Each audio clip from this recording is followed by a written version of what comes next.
One day, four preachers were talking about various translations of the Bible. One said, "I prefer the King James Version of the Bible for its eloquent use of the English language."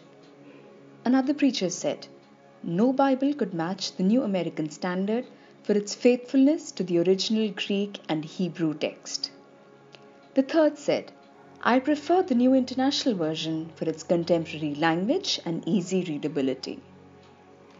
There was a period of silence, and then the fourth preacher said, "I like my mother's translation the best."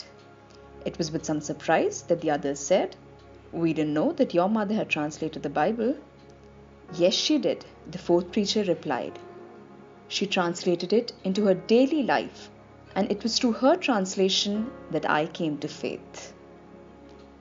As we, the Suvishesha Sevika Sangham, mark the centenary of our existence, the passage for today's meditation, Proverbs 31, 1-9, is rather pertinent as it revolves around women and their words of wisdom.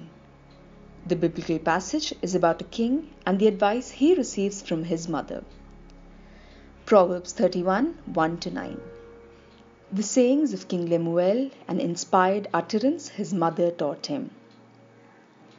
"Listen, my son, listen, son of my womb.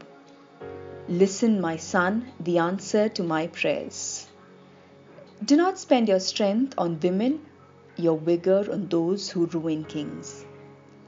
It is not for kings, Lemuel, it is not for kings to drink wine, not for rulers to crave beer, lest they forget what has been decreed, and deprive all the oppressed of their rights.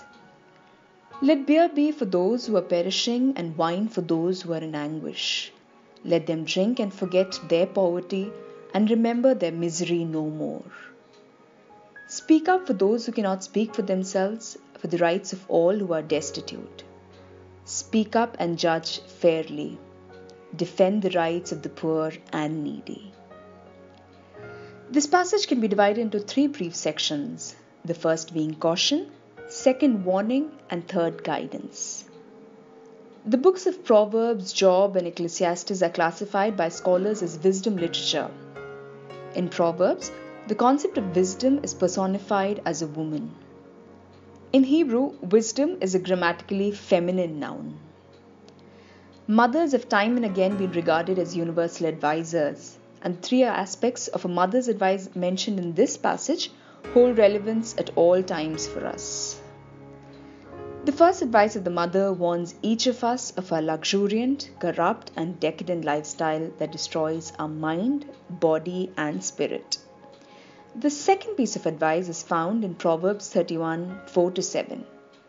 It refers to how we self-medicate our problems for happiness and vanity.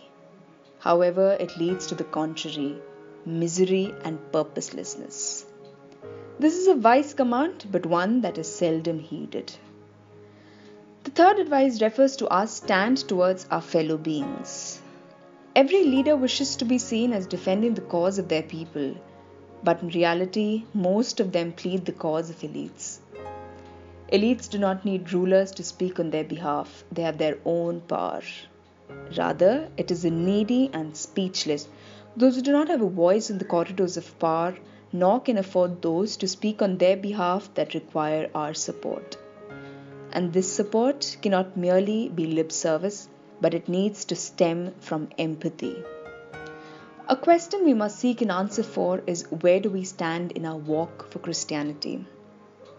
Women have time and again been referred to as advisors, counselors, and mentors.